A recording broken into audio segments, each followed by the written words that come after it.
Assalamualaikum warahmatullahi wabarakatuh. Alhamdulillahirabbil alamin. Kita bersyukur kepada Allah Subhanahu wa taala di pagi hari ini Rabu tanggal 4 Agustus 2021 kita jumpa lagi di pembelajaran online untuk mata pelajaran PKN di kelas 6B semester ganjil. Alhamdulillah, para siswa, apa kabarnya hari ini? Mudah-mudahan semua dalam keadaan sehat walafiat.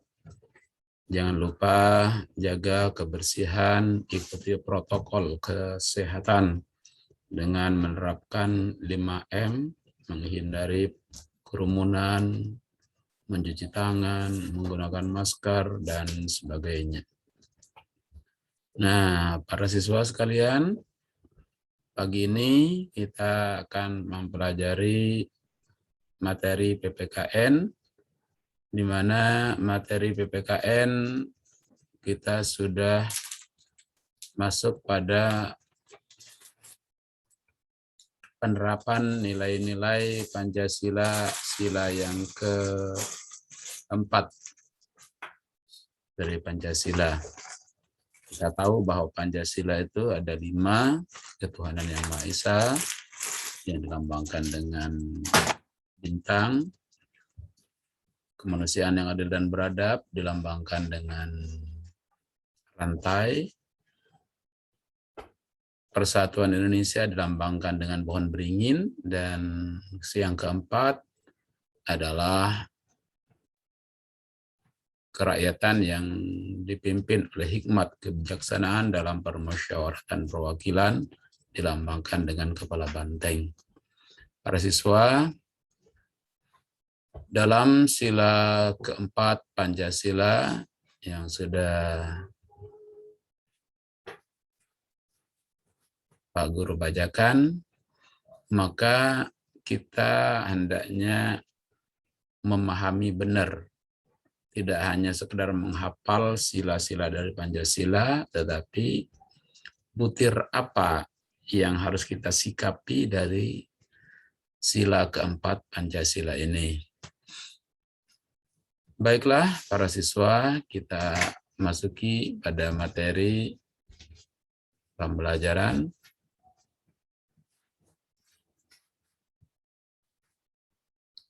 Butir sikap dari sila keempat yang pertama adalah tidak memaksakan kehendak kepada orang lain.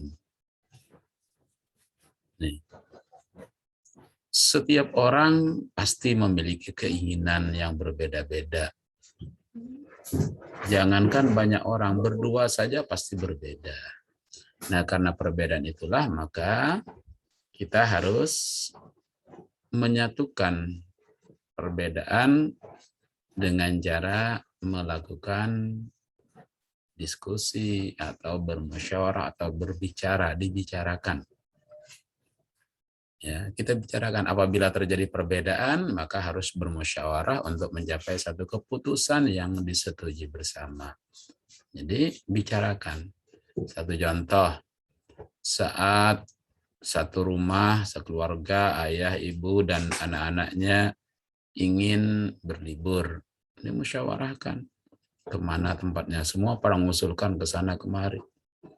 Nah, si Ahmad mengusulkan ke pantai, si Budinya ke gunung, si yang satunya ke gua, ke sungai, dan terus berbeda-beda. Nah, akhirnya dimusyawarahkan gimana kalau kita ke sana. Kalau pergi ke pantai, sekarang gelombangnya lagi tinggi. Kalau pergi ke gunung, semua disampaikan permasalahan-permasalahannya. Nanti akan menemukan satu keputusan akhir, dan keputusan akhir itu dilakukan dengan musyawarah sebelumnya, ya, dibicarakan. Kita tidak boleh ada seorang anak namanya Budi, wah saya nggak mau, kalau sana nggak mau, pokoknya nggak mau, tidak boleh. Jadi tidak boleh kita bersikeras dengan pendapat kita sendiri. Kalau sudah dimusyawarahkan, patuhi hasil musyawarah. Ya. Yaitu, nah tidak boleh memaksakan keinginan atau pendapat kita kepada orang lain. Dengan demikian tidak akan terjadi perpecahan. Nah, jadi kita musyawarahkan betul-betul. Berikutnya yang kedua,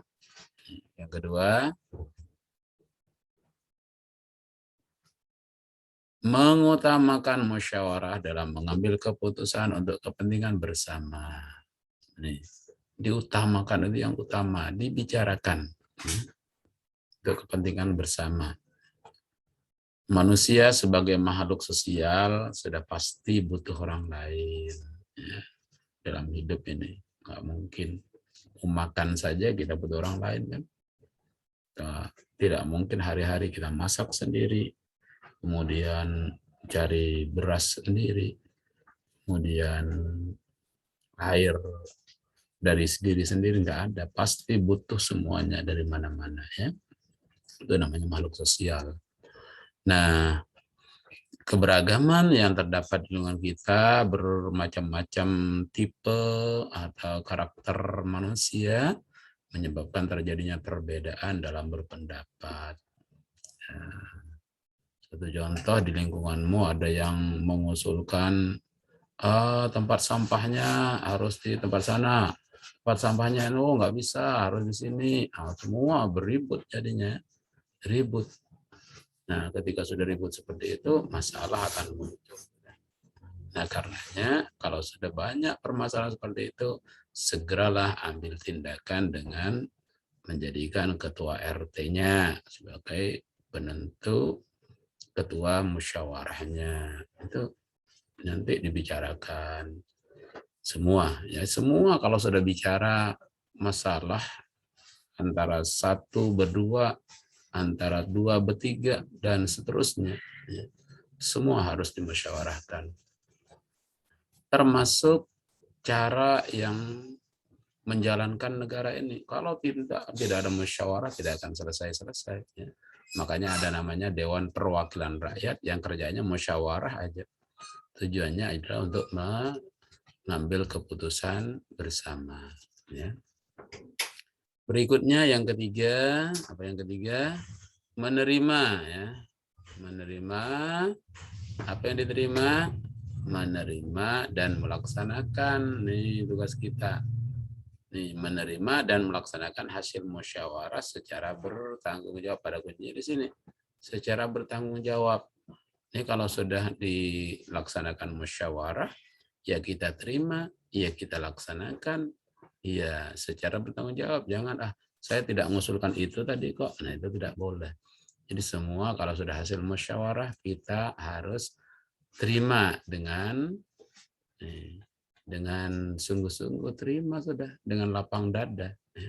Sehingga hasilnya akan memuaskan. Nah, jadi dalam hal ini, maka akan terjadi hal-hal yang dirasakan. Jadi semua kalau sudah menerima dengan baik hasil musyawarah, maka akan menemukan sikap dari semua orang sudah mulai enak dirasakan. Jadi oleh karena itu hasil musyawarah adalah keputusan bersama. Untuk itu, nah supaya permasalahan reda, tidak ada masalah, maka dimusyawarahkan dengan sebaik-baiknya. Jadi kita wajib menerima dan mendukung hasil musyawarah, karena itu walaupun tidak sesuai dengan keinginan kita. Baik. Musyawarah akan menghasilkan masyarakat akan menjadi rukun dan adil antar warga. Contoh pengamalan Pancasila sila keempat adalah melakukan musyawarah dalam memutuskan perkara, menghormati pendapat dan kritikan orang lain, menerima hasil keputusan musyawarah dengan lapang dada, menghadiri berbagai acara masyarakat setempat, tidak memaksakan kehendak kepada orang lain. Inilah pembelajaran kita pada hari ini tentang sila keempat dari Pancasila. Mudah-mudahan dengan ini semua kita dapat mengamalkan isi dari sila-sila Pancasila itu sendiri. Jadi diulangi bahwa Dalam butir sila keempat Pancasila ada 3, tidak memaksakan kehendak kepada orang lain yang pertama. Yang kedua, mengutamakan musyawarah dalam mengambil keputusan untuk kepentingan bersama. Dan yang terakhir, menerima dan melaksanakan hasil musyawarah secara bertanggung jawab. Inilah ini suasana rapat di sekolah. Siapapun yang ditunjuk jadi ketua kelas, saya terima. Ya seperti itulah adanya. Demikian. Dan kita